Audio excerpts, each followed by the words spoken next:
ఇక రైతు బంధు నిధులు మంత్రి పొంగులేటి శ్రీనివాసరెడ్డికి చెందిన రాఘవ కన్స్ట్రక్షన్స్ కు మళ్లించారంటూ బీఆర్ఎస్ నేత బాల్క సుమన్ చేసిన ఆరోపణలపై కాంగ్రెస్ నేత విహెచ్ మండిపడ్డారు.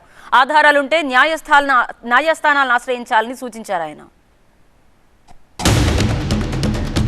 ఇవాళ రైతు బంధు పైసలు గతంలో మా ప్రభుత్వం ఉన్నప్పుడు ఇదే సమయానికి దాదాపు 5-6 ఎకరాల వాళ్ళకు రైతు బంధు పైసలు పడుతుండే. ఇవాళ ఎకరం వాళ్ళకు కూడా రైతు బంధు పైసలు పడలే.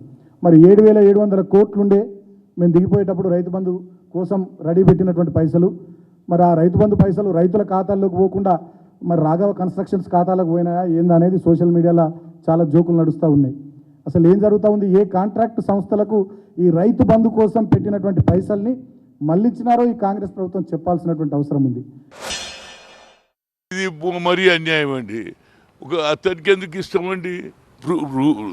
నీ దగ్గర ప్రూఫ్ ఉంటే పోయి హైకోర్టు పోతావా, సుప్రీంకోర్టు పోతావా, పోడో రాష్ట్ర ప్రభుత్వాన్ని డబ్బు ఎట్లా మళ్ళీ ఇచ్చిందని అడుగు. అంతేగాని కేవలం వీడియోలలో టీవీలలో చెప్పి పత్రికల్లో రాయించుకుంటే మీ పార్టీ 10 ఏళ్ళల్లో చేసింది ఇంకా అడుగునరే వీళ్ళు ఇప్పటిదానిక వీళ్ళు చేసినాయని అబద్ధం. వాళ్ళు చేసింది మేము ఏదో తప్పు జరిగింది అడిగినాం కదా, కాళేశ్వరం గురించి అడిగినాము.